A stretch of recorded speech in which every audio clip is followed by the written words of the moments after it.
Quem ainda não achou? Oh, as mulheres não acharam ainda.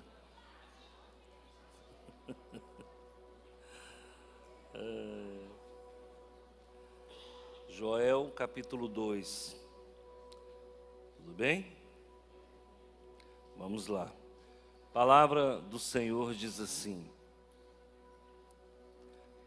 E há de ser que depois derramarei o meu espírito sobre toda a carne, e vossos filhos e vossas filhas profetizarão, os vossos velhos terão sonhos, os vossos jovens terão visões. 29.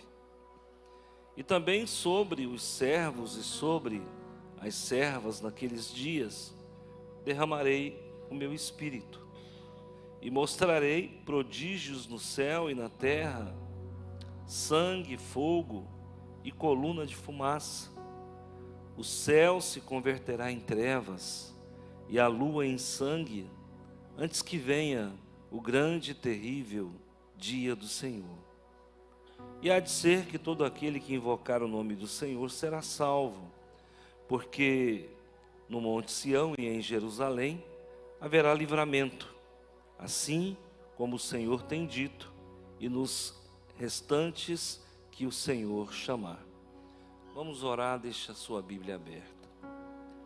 Pai, em nome do Senhor Jesus, eu te agradeço de coração e também peço a tua proteção, o teu livramento, a tua misericórdia na noite de hoje. Nos abençoe, nos livre do mal, nos ensina a palavra do Senhor, importante para a nossa vida diária. Derrama o teu Espírito, como está escrito aqui em Joel, sobre cada coração. Obrigado, Senhor, pela vida de todos os irmãos. Amém. Olha, eu vou falar um pouco sobre escatologia. Escatologia é o tema, tá? Derramamento do Espírito é o título. Escatologia é uma palavra que se divide em duas, né? Escatos e logia. Escatos é fim, últimas coisas, estudo das últimas coisas. Eu não sei se os irmãos estão vendo que tem alguma coisa que não está bem. O cenário mundial não está bom. Não, os dias são preocupantes. Observe os nossos governantes, eles não estão bem. Muitos governantes com ideais imperialistas, com espírito megalomaníaco,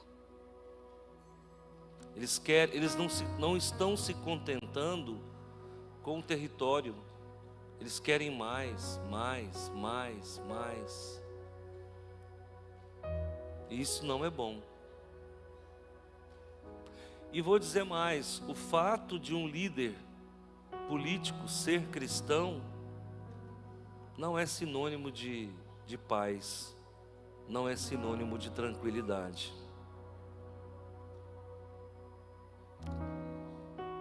Aqui Joel retrata uma situação parecida, onde a nação de Israel não estava bem, o contexto mundial não estava bom.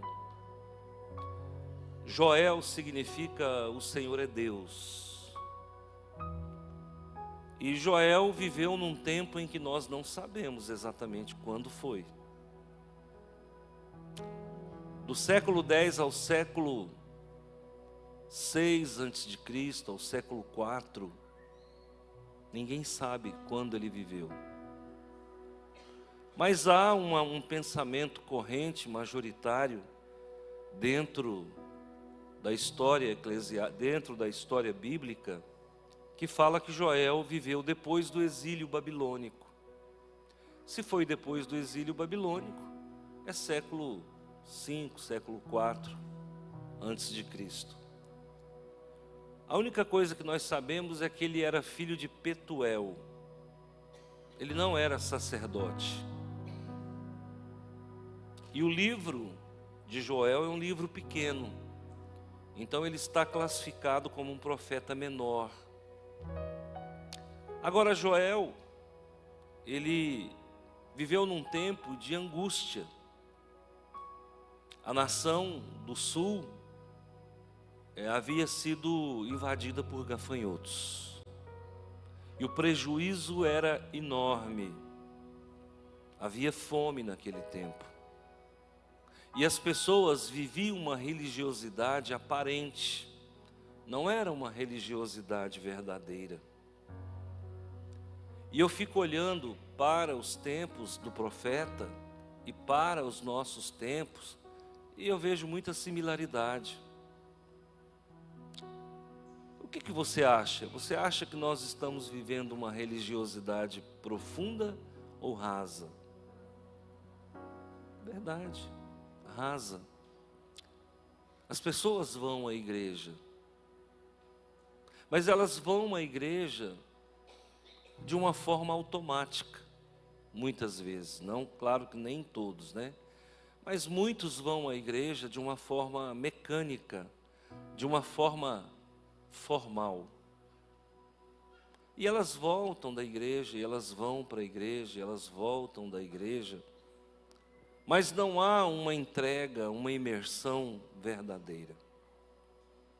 É o mundo do faz de conta, é a ilha da fantasia. Era o que Joel estava vivendo. E ele brada contra isso. Todo profeta, gente, ele é exortador. Todo profeta exorta. Só nos dias de hoje que não. Os dias de hoje, os profetas de hoje, eles não exortam ninguém. Eles ficam só profetizando coisa boa. Mas os profetas do passado, bíblico, eles profetizavam coisas ruins, eles davam bronca, eles exortavam. Normalmente eles não eram pessoas bem relacionadas assim quanto deveria ser. Quem quer ser amigo de uma pessoa que dá bronca o tempo todo? Então nós que somos pastores, alguns têm ministério profético. Eu me enquadro, eu acho que eu tenho ministério profético. Até porque eu desagrado mais do que agrado. Porque eu estou sempre evidenciando falha de pessoas, inclusive minhas, né? Quem me conhece sabe que eu sou muito transparente no altar. Não tem hipocrisia, não. Quando eu falo de pecado, eu falo, eu sou o primeiro pecador. Então, nós encontramos nesse profeta essa característica marcante. Agora, esse texto é escatológico. E tem tudo a ver com Mateus 24 e outras partes da Bíblia. E eu quero tratar com vocês aqui de alguns pontos importantes. Ele diz assim, ó: e há de ser que depois derramarei o meu espírito sobre toda a carne, e os vossos filhos e vossas filhas profetizarão, e os vossos velhos terão sonhos, e os vossos jovens terão visões. Em partes, isso aconteceu no Pentecostes. O apóstolo Pedro até pensou esse texto no seu relato lucano. Mas não aconteceu na totalidade.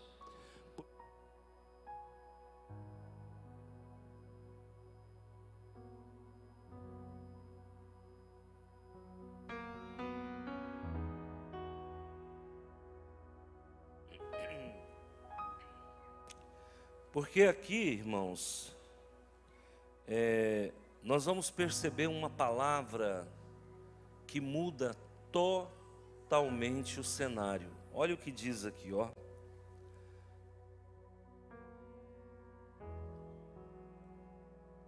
Antes que venha o terrível dia do Senhor. Se alguém conseguir me encontrar aqui, é o 31. O sol se converterá em trevas e a lua em sangue, antes que venha o grande e terrível dia do Senhor. A pergunta que não cala: o grande e terrível dia do Senhor já chegou? Sim ou não? Não chegou. O que é o grande dia do Senhor? O que é o dia do Senhor? É o dia do acerto de contas. Dia do Senhor aqui é escatológico. Não está falando de domingo e nem de sábado. Muita gente entende apenas que dia do Senhor é o dia de adorar o Senhor, mas aqui não. Aqui é um contexto escatológico.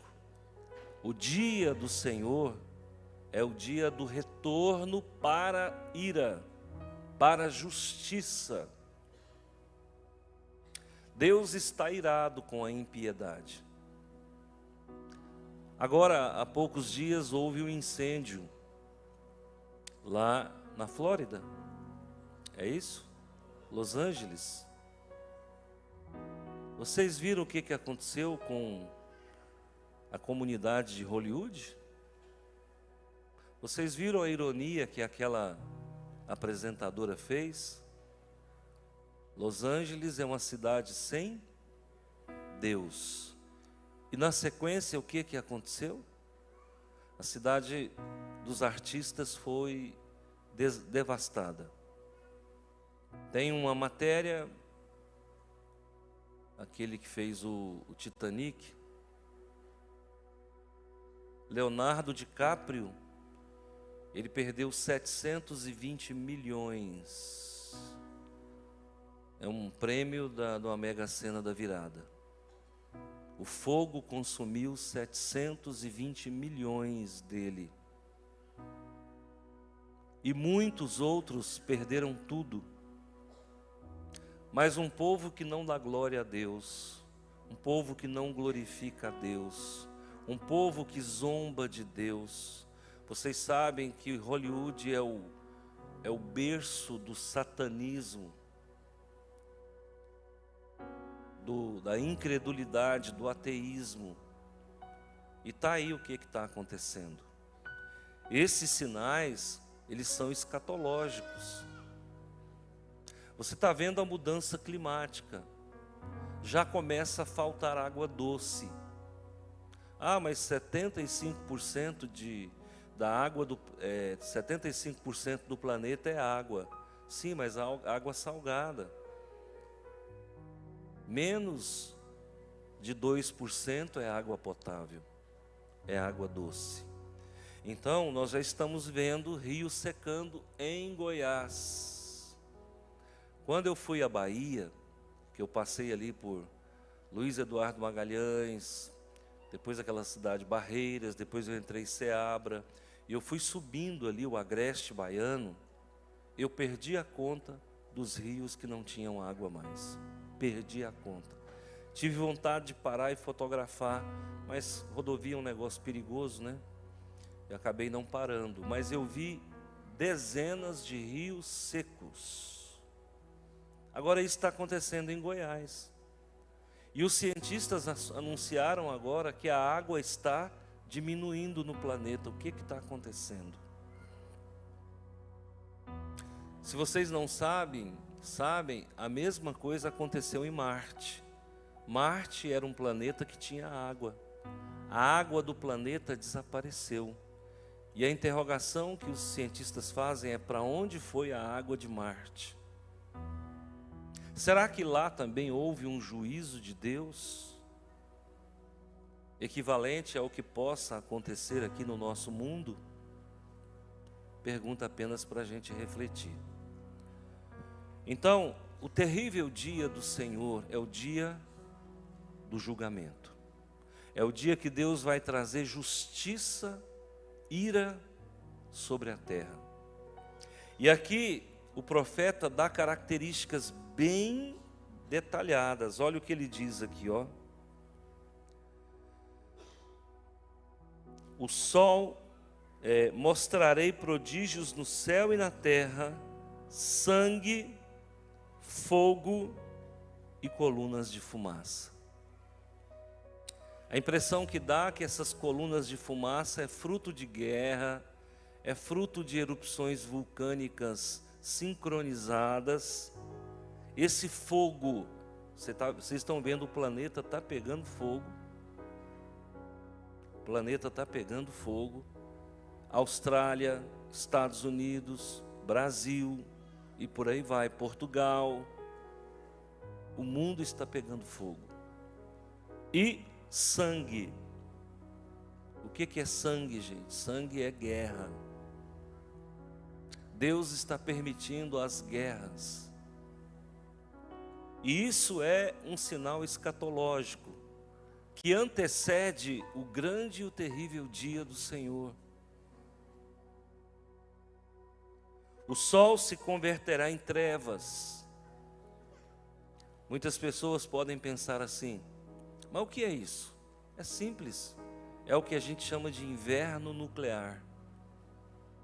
Dependendo da bomba atômica que for jogada numa região, todo um continente pode ser tolhido de receber a luz do sol. Você imagina se solta uma bomba na América do Sul. Toda a América do Sul fica sem sol, porque sobe o cogumelo de fumaça e tampa os raios solares. O que vai faltar? Vai faltar fotossíntese. Se falta fotossíntese, falta comida. A soja não vai desenvolver, o arroz, o feijão, fome, morte. A Bíblia fala em 1/3 de morte no planeta. Significa 3 bilhões de pessoas vão morrer. Nós vamos conviver com a morte. E a Bíblia fala que muitas pessoas vão pedir a morte e não vai conseguir morrer. A Bíblia fala que muita gente vai ter dinheiro, mas não vai ter o que comprar. A lua, então o sol se converterá em trevas e a lua em sangue. É todo um cenário pós-guerra, é um cenário apocalíptico. Antes que venha o grande e terrível dia do Senhor. O que está sendo anunciado é terrível, mas a Bíblia fala que a vinda de Deus é mais terrível ainda.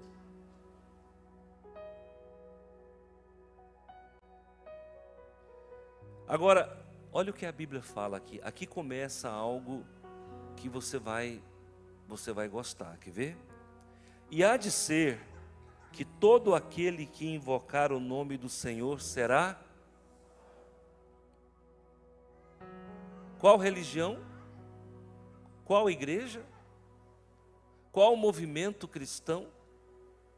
Não, eu vou ler de novo.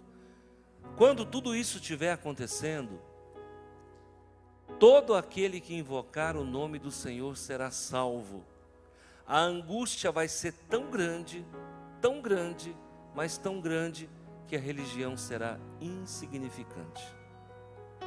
O sofrimento vai ser terrível, tão terrível, que religião não vai fazer importância, não vai ter importância. E aqui é a universalidade da salvação. A pessoa vai clamar: oh meu Deus, tem misericórdia de mim.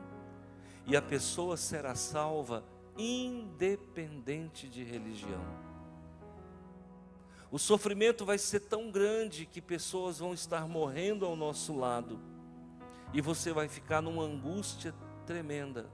A Bíblia fala que homens vão desmaiar de terror.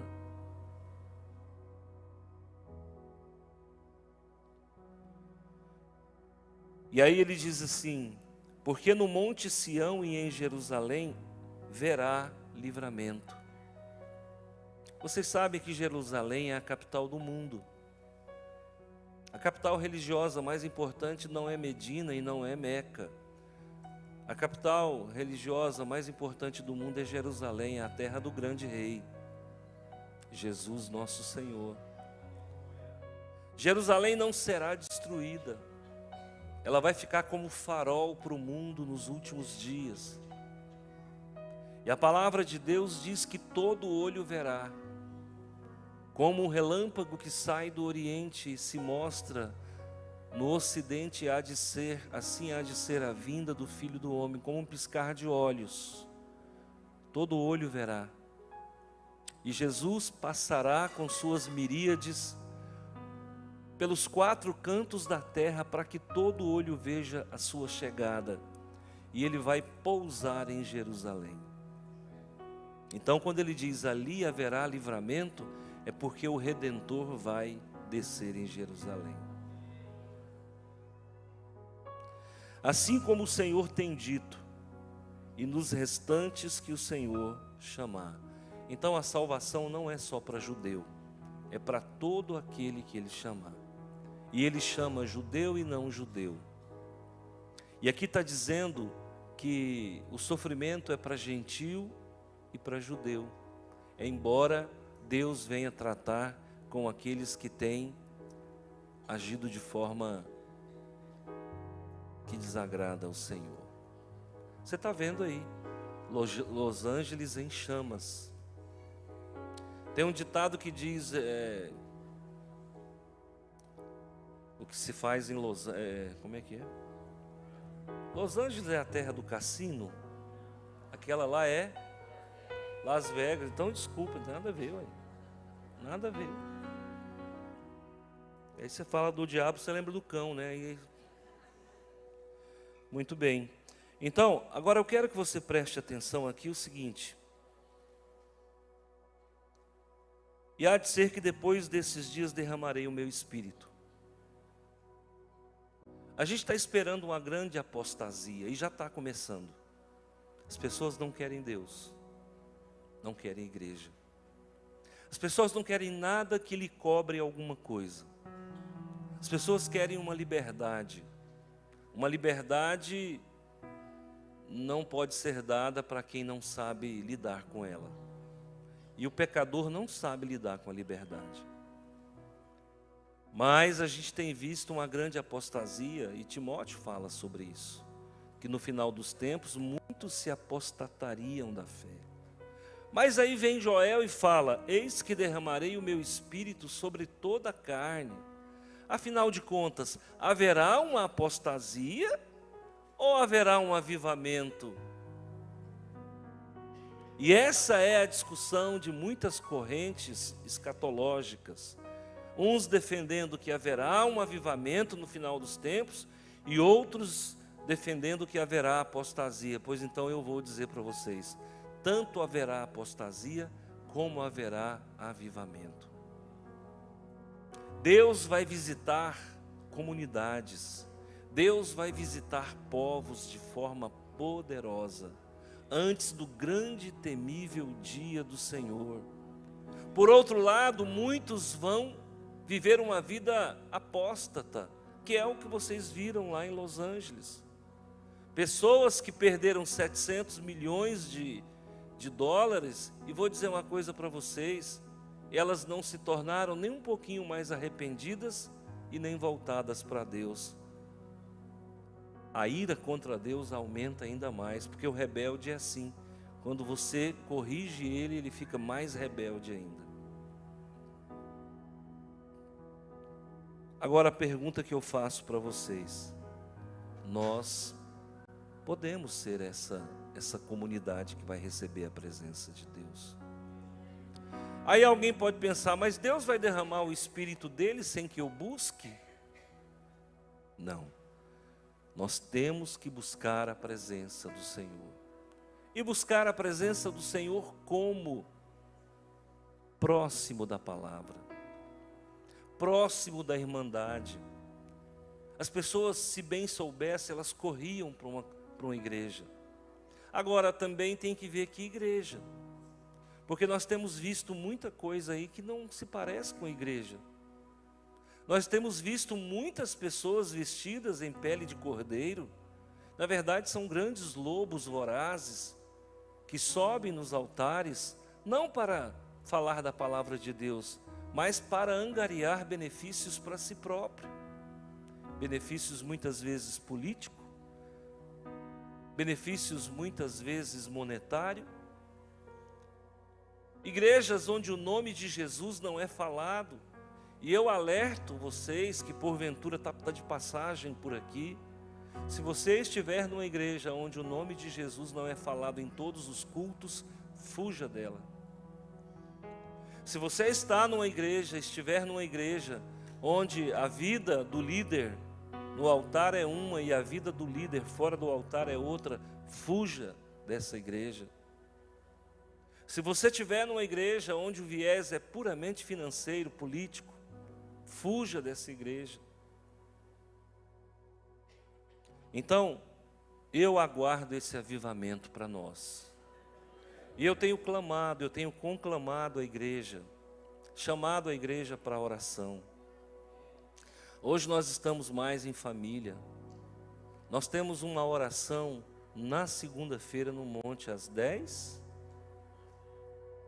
das 10 às 11h30. Eu queria apresentar o pastor Francisco. Pastor Gessé está aí? A irmã Nilra, por favor, faz favor aqui. Pastor Gessé deve estar no escritório, né?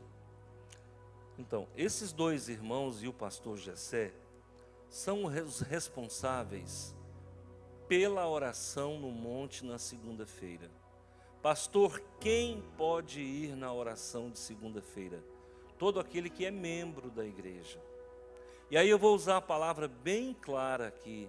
Você pode ir, mas não convide gente de outra igreja, por favor. Porque chega lá, nós vamos falar que não pode, e a pessoa fica magoada conosco. Essa oração é doméstica, é para a nossa igreja. Aí a pessoa empolga, ai fulano, eu estou indo lá no monte, eu quero ir também. Não é festa, não é piquenique, é momento de buscar o Senhor. Então não faça isso. O grande problema de monte, que nós não abrimos assim abertamente, é justamente porque tem gente que empolga e esquece que eu falo que não pode levar gente que não é da igreja. Aí chega lá uma pessoa infiltrada, que na verdade de crente não tem nada, é um assaltante, e como é que fica? Então, você que é da igreja, nós temos esse portal para você entrar, que é um portal de segunda-feira, de busca intensa da presença de Deus. Lá é distribuído um cartão de campanha para o monte. Você pode fazer a sua campanha lá. Você pode escolher de 1 a 12 semanas. E você estabelece os alvos. E toda segunda-feira você vai. Ai, pastor, choveu. Tudo bem, quando chove muito, a gente passa a oração para cá. Porque lá tem um atoleiro santo. Tá? Então, a gente passa para cá, mas hoje nós fizemos uma cobertura, nós gastamos mais de 100 mil agora, para dar condições de vocês ficarem sem se molhar, porque antigamente a gente ficava no relento lá, agora não, nós temos, gente, o tempo todo nós estamos investindo, a nossa igreja não para, nós terminamos lá no monte, agora terminou não, que ainda falta pintar, nós já estamos reformando as salas aqui no fundo. Eu estou aqui há 20 anos, eu nunca fiquei um ano sem trabalhar na construção, ampliando tenda, fazendo. Deus, e quando o Senhor me chamou para o ministério, eu ouvi, não é delírio, não é esquizofrenia, eu ouvi, o Senhor falou para mim, eu tenho trabalho para você. E tem 20 anos que nós nunca paramos, sempre construindo. Isso gera até uma situação complicada, né? Que de vez em quando a gente ouve umas piadinhas. Porque chorar com quem chora é fácil, sorrir com quem sorri não é fácil não. A pessoa fala, eu estou há tanto tempo aí, minha igreja não cresce, aí lá o gordinho lá do sudoeste, tudo que ele faz lá dá certo. Infelizmente tem isso, viu gente? Chorar com quem chora é fácil, sorrir com quem sorri não é fácil não. Mas Deus tem nos abençoado de uma forma sobrenatural. Sobrenatural. Então, segunda-feira você tem esse portal. Pastor Marcondes, eu não estou vendo ele. Hoje eu estou descapitalizado de pastor. Quem é que vem aqui às 6 da manhã, por favor? Vem aqui, por favor, me ajuda. Vem aqui.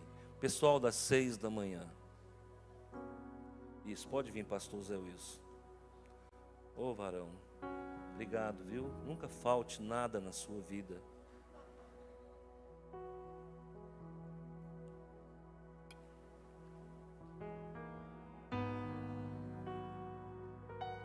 Pastor, eu quero orar 6 horas da manhã. Tá aí, ó. Esse povo aqui acorda às 5, vem para cá, chega às 6 e ora. É o mês de janeiro todinho. Nós estamos falando de derramamento do Espírito. Como é que o Espírito Santo derrama se a gente não tem vida com Ele? Nós temos um pessoal que passa a noite no monte. Essa noite nós passamos lá, meu amigo, 3h30 da manhã. Caiu um toró. Mas pensa num toró. Eu só vi gente entrando debaixo de carro, debaixo de mesa. E o negócio foi tenso. Mas foi muita chuva. Mas graças a Deus a gente conseguiu se esconder, porque lá é meio aberto, né? E quando é chuva de vento, lava de um lado para o outro. Quem é o pessoal dos caçadores de Deus? Vem aqui também. Aí está eu, está o pastor José Wilson, tem mais gente, pastor, o irmão Rogério, a irmã Mel, sim, a irmã Sara, o irmão Paulo Henrique, a irmã Débora, a irmã Tatiele. Cadê o pessoal? Esse grupo é mais restrito, viu, gente? Porque às vezes eu queria ir, mas o marido não é crente. Como é que eu levo uma mulher que o marido não é crente? Não dá certo. Eu queria ir, pastor, mas ronca demais, quem que aguenta? Porque lá a gente faz uma abertura de 12h à 1h, e depois a gente começa os relógios de oração, onde cada 2, 3 pessoas ora 1 hora. Então vai de 12h à 1h é o coletivo, de 1 às 2 ora 2, 3, 4 pessoas, de 2 às 3, de 3 às 4, 4 às 5, 5 às 6. Então a gente chama de relógio de oração, uma preparação, uma busca para esse culto acontecer. Então nós fazemos isso na quarta e nós fazemos isso no domingo. Aí tem gente que fala, pastor, eu queria ir, mas eu só queria ir, orar e voltar. Nananina não. Não dá para ficar abrindo portão de madrugada, porque é perigoso. Entrou lá às 10, 9, 10 horas da noite, a gente só vai sair 6 horas da manhã. Entenda como é a vida de oração dessa igreja. Por quê? Porque nós cremos nesse derramamento antes do terrível dia do Senhor. Pastor, eu quero participar, Olha, irmãos, existem alguns critérios para participar do Caçadores de Deus. E quem define quem vai e quem não vai sou eu. Às 6 horas da manhã está aberto para toda a igreja. E à segunda-feira, à noite, às 10 horas, onde é que está encontrando? No Paés do Canaã? O Paés do Canaã, se você chegar lá, 10h01, só a fumaça.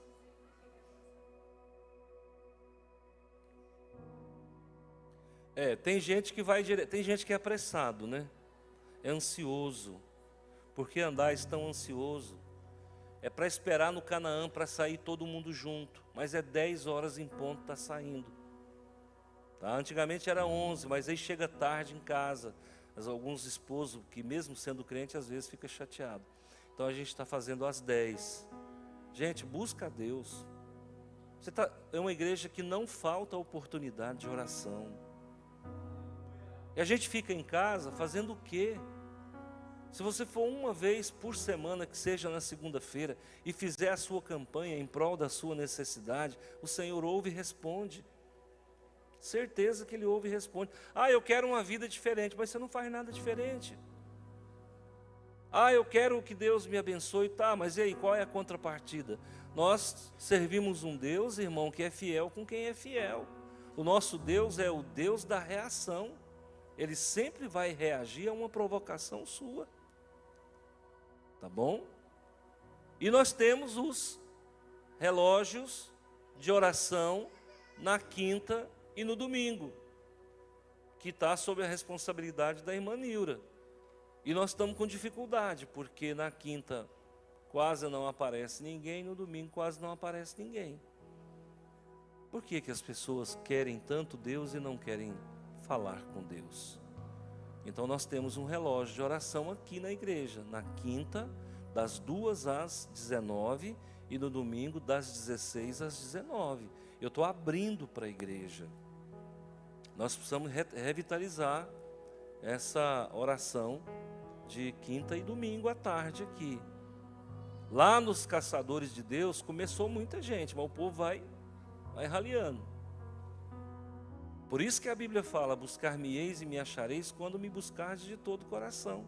Porque às vezes, se a pessoa não buscar de todo o coração, ela vai fraquejar. Porque buscar a Deus, irmãos, é escuro. Né? Ontem o irmão matou um escorpião. Matou um escorpião. Não corre não.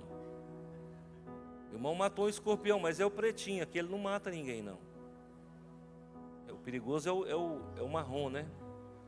O marronzinho, o Tito Serrulatus, ele é perigoso. Mas aquele pretinho não, você pode até brincar com ele. Né? Então, monte é isso aí, gente. É chuva de madrugada, é frio. Por que que Deus abençoa quem vai no monte? É justamente porque é um sacrifício. Já que a gente não vai em Trindade, vamos no monte. Não é isso? A gente critica o irmão que vai em Trindade, mas também não vai no monte. Então, a partir de hoje eu estou abrindo o leque para a igreja. Faça um compromisso nessas campanhas que nós temos, e eu duvido se Deus não honra você e não responde você. Tá bom? Deus abençoe, podeis assentar.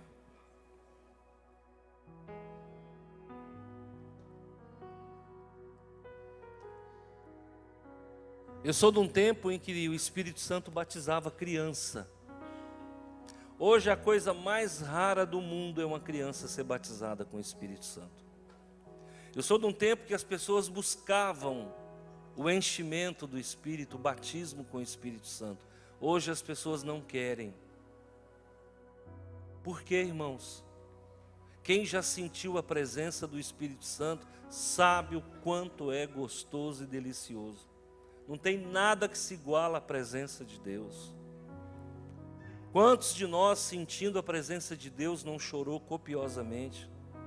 Quantos nós, ao sentir a presença de Deus, não sente amor no coração? Quantos de nós, ao sentir a presença de Deus, não foi curado de um trauma, de uma situação, de uma enfermidade? Então a nossa igreja é uma igreja renovada, é uma igreja pentecostal. Nós cremos nos dons, irmãos. Falar língua não é do diabo, não. Porque eu vim de uma igreja que se alguém falasse em línguas era do diabo. Então lá ninguém fala porque é do diabo. Isso é o quê? Um engano, um erro, um tradicionalismo doentio. Falar em línguas é um dom de Deus. E isso não acabou no Pentecostes não, porque nós estamos vivendo o Pentecostes até hoje. Nós estamos vivendo. Agora, esse povo aqui do Pentecostes, eles oravam e o chão tremia. Esse povo do Pentecostes aqui, eles estavam todos os dias reunidos de casa em casa, nas orações e no partir do pão.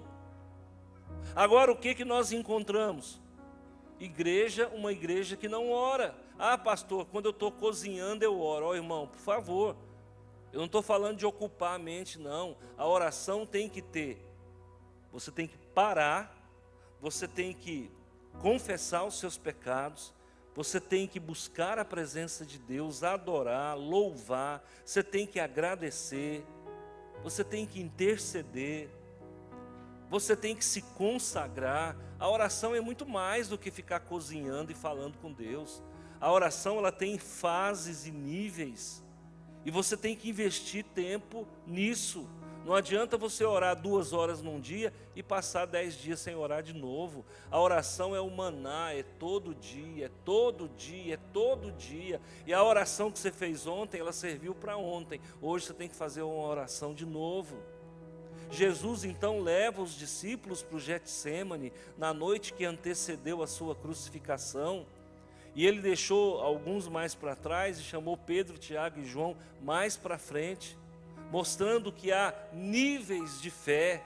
Existem aqueles que não vão conseguir orar, mas existem aqueles que eles chamam para orar, que ele chama para orar. Ele fala, ó, vocês 8 ficam aí, Mas eu preciso de Pedro, Tiago e João. Trouxe Pedro, Tiago e João e colocou mais na frente. E ele andou mais para frente. Olha aí, nós temos 3 níveis de espiritualidade. Agora eu pergunto a você, de qual nível você pertence? Aqueles 8 É 8 mesmo? 8, né? Pois é, quem falou 8? Aqueles 8 que ficaram lá atrás, Jesus nem preocupou com eles. Será que nós, Batista Nacional Central, fazemos parte daqueles 8 que ficaram lá atrás e Jesus nem se preocupou com eles? Ou nós fazemos parte desses 3 que vieram para frente e ele falou, ore, pelo menos 1 hora. Vocês não conseguem orar nem 1 hora. É 1 hora por dia. Jesus ia lá, quando voltava, eles estavam dormindo. Gente, acorda, o momento é perigoso. É hora de orar. É o mesmo que está acontecendo aqui agora. Nós estamos vivendo um momento decisivo da raça humana. Nós estamos vivendo um momento decisivo. Vai mudar a geopolítica do mundo todo. O que você está vendo aí, o mapa vai mudar, a política vai mudar, a ordem mundial vai mudar, a desordem mundial vai se instalar. Até agora a gente tem visto rumores de guerra, mas haverá momentos em que a guerra será em todo o mundo.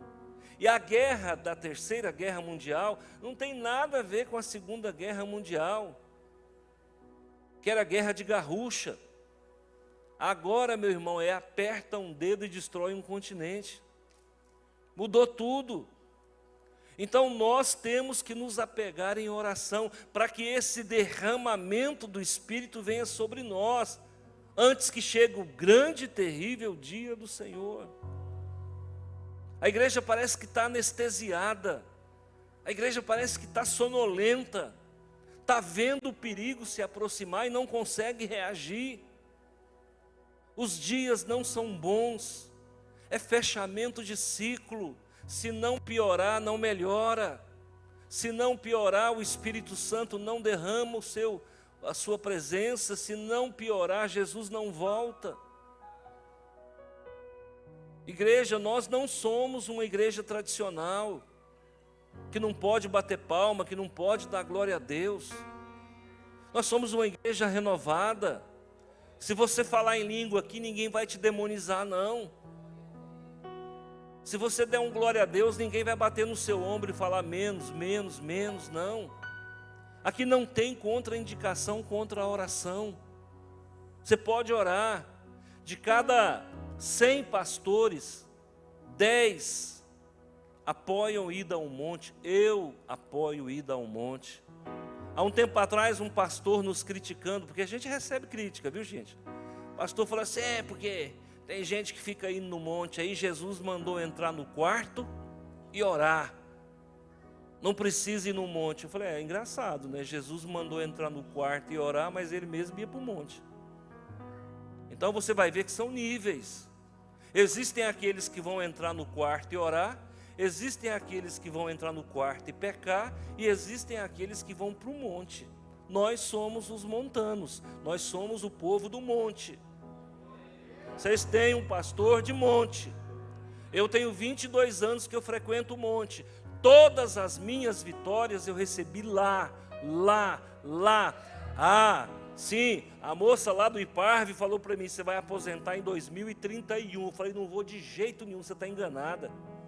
Ela falou, você pode arrumar o advogado que você quiser, você só aposenta em 2031. Eu falei, você está enganada, eu não vou aposentar em 2031. E até então eu nunca tinha orado. Tirei 40 dias no monte, nós já estávamos passando a noite. Tirei 40 dias que antecedeu a minha aposentadoria e orei umas 8 vezes. Eu ia lá, então tirava ali 20 minutos para falar sobre a minha aposentadoria. E lá o Senhor me mostrou que eu aposentaria, porque Ele traz paz quando algo vai acontecer. Ele traz um conforto quando algo vai acontecer. E aí, irmão, sabe o que acontece? O telefone toca e vocês sabem o final da história. O que aconteceu? Até vocês participaram da minha vitória. Então preste atenção. Tudo aquilo que você precisa receber, que você não recebe pelas vias normais, vá para a madrugada. É na madrugada que Deus vai responder a sua oração. E a palavra de Deus diz: eu amo os que me amam, e os que de madrugada me buscam me acharão. Jesus orava na madrugada, gente. Por que Jesus entrava no barco e dormia? Ele entrava no barco e dormia porque ele passou a noite orando. Ele era um ser humano. Você vai passar uma noite lá conosco, lá, você vai ficar ressaqueado o resto do dia. Mas é o preço do benefício. Do céu só cai bênção se você buscar. Então agora, eu digo, vamos buscar o Espírito Santo, gente. Ele é nosso. Vamos buscar essa presença poderosa do Senhor. Esse Espírito Santo cura. Esse Espírito Santo renova. Ele fortalece. Ele anima, Ele dá sabedoria, Ele dá discernimento, Ele expulsa demônio, cura a enfermidade, renova a nossa fé, aquece o nosso coração. Vamos buscar esse derramamento do Espírito. E Ele está disponível para todo aquele que crê. Sabe o que a Bíblia diz? A hora que o detentor for tirado, ai, ai, ai, ai, ai. Porque os escatólogos acreditam que haverá um momento em que o Espírito Santo será tirado da terra. Aí você fala, pastor, se o Espírito Santo for tirado da terra, significa que Deus vai sair da terra. Sim, irmãos, dessa forma tão gostosa, que numa pregação como essa, você consegue sentir a presença do Espírito, ele vai ser retirado. É claro que ele não vai deixar o planeta, não vai deixar o mundo, mas ele vai deixar de operar como ele opera hoje. Por quê? Porque é o momento da grande perseguição de Satanás, que se aproxima de nós, que é antes do grande e temível dia do Senhor. Está profetizado. Nós estamos vivendo os últimos momentos. Alguns historiadores, e aqui não vou dizer que sou eu, mas eu concordo, estão dizendo que daqui para 2030, 2028, nós vamos viver os piores anos desse mundo. Então, que Deus abençoe a sua vida, que Deus te livre desse mal. A qualquer momento eclode uma nova pandemia. A China está tomada por gripes aviárias. Novos vírus. Existem outros países que estão tomados por gripes pulmonares, por infecções pulmonares. A qualquer momento nós vamos ter outro lockdown, nós teremos outra paralisação, nós teremos outra pandemia. E a Bíblia diz que no final dos tempos tudo isso ia acontecer. Se apegue com Jesus, fique numa igreja forte. Fique numa igreja que tem palavra. Cuidado com esses aventureiros de internet. Cuidado com esses cowboys de internet aí que só desconstrói, que só quer o seu dinheiro, que fica buscando acesso para poder ganhar nas suas costas. Um tempo atrás alguém me falou assim: pastor, o senhor deu um conselho para fulana e a terapeuta dela deu outro, e ela não sabe o que fazer. Eu falei para ela: escolha quem é mais espiritual, escolha quem está na palavra e obedece quem está orientando segundo a palavra de Deus. Uma pessoa não saber se ouve a voz do seu pastor ou se ouve a voz de um terapeuta, que eu não sei nem o que ele é, porque terapeuta pode ser qualquer um astrólogo é um terapeuta, dependendo se ele começar a atender aí, promover ajudas, ele pode ser considerado um terapeuta. Terapeuta não é só médico não, qualquer um pode ser terapeuta. Agora a gente tem que ver, irmãos, se quem está nos orientando está na palavra. Mas que tipo de crente é esse que não vive na palavra? Olha, tem que estar aqui. Se o que eu estou falando está respaldado pela Bíblia, acabou. Passa a régua e fecha a conta. É aqui que nós vamos estacionar. Nós somos pessoas da palavra. Então, se você ficar em dúvida, não fique em dúvida não. Quem está falando é teu líder, ele está na palavra, tem vida com Deus, obedece, que as bênçãos vão se multiplicar, tá bom? Quero orar com você nesse momento. Senhor meu Deus e meu Pai, em nome de Jesus eu peço que o Senhor atenda a nossa oração, o nosso clamor. Existe muito disse-me-disse, existe muita falácia, muita narrativa sem fundamento. Nós estamos na Bíblia e nós não vamos prender a atenção da igreja por 50 minutos, 1 hora e meia, para ficar falando achismos, mas nós queremos viver na palavra do Senhor, porque ela nos alimenta e a palavra do Senhor não faz curva. Por isso abençoa, meu Pai, cada coração, abençoa cada irmão, derrama o teu Espírito, Espírito Santo de Deus, toca nos corações. Existem pessoas aqui que para serem curadas, só falta o derramar do teu Espírito. Derrama de forma transbordante, Pai, derrama sobre cada coração, afastando todo o ceticismo, toda a incredulidade, afastando toda a ignorância, afastando toda a rebeldia, toda a desobediência. Senhor, que a tua igreja aprenda a obedecer os líderes, aprenda a viver em novidade de vida, que a tua igreja possa continuar sendo fiel aos ensinamentos, uma igreja que tem prazer de vir à igreja, uma igreja que tem prazer de conhecer a palavra, uma igreja que não troca um ensino bíblico por uma promessa, por uma profetada vazia.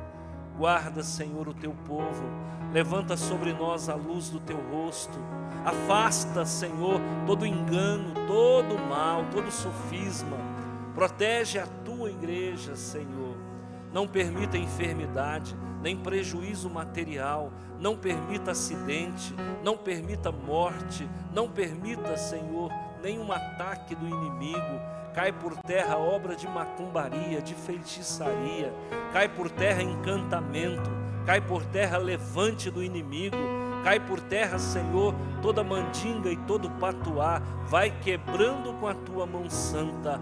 Ah, Jesus, rasga os céus e desce a tua luz sobre o teu povo. Batiza a tua igreja com o teu Santo Espírito, que os jovens possam profetizar. Senhor, que os idosos possam ter visões. Traz, Senhor meu Deus, o derramamento. Fala em sonho com a tua igreja. Fala em sonhos com a tua igreja.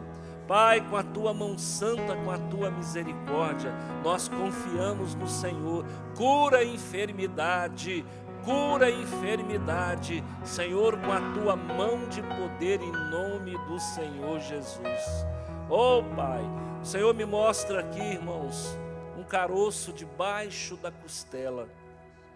Ao que parece, se eu estou certo no que eu estou vendo, do lado esquerdo uma dor, um caroço debaixo da costela, eu repreendo e peço a cura. Tira, meu Deus, todo tumor, todo caroço, Senhor, todo calo, todo mal da vida dessa pessoa. Essa dor lateral, Senhor, está repreendida, desautorizada. Por isso, em nome de Jesus, traz a cura para a tua igreja. Eu repreendo também essa dor de cabeça central. Em nome de Jesus, traz a cura para essa dor de cabeça central. Senhor meu Pai, colhe a lágrima, Senhor meu Pai, no canto da casa. Senhor, essa pessoa que chora, Senhor, colhe as lágrimas, responde à oração, conforta o coração, anima, Senhor, para que nenhum mal sobrevenha. Vai tirando as forças espirituais, quebrando cadeias e correntes. Renova com o teu poder, ilumina cada coração na autoridade e no poder do nome de Jesus. Que a graça do Senhor Jesus, o amor de Deus e a comunhão do Santo Espírito esteja sobre a tua vida. Amém. Me dá só um minuto, irmãos, eu já vou liberar vocês.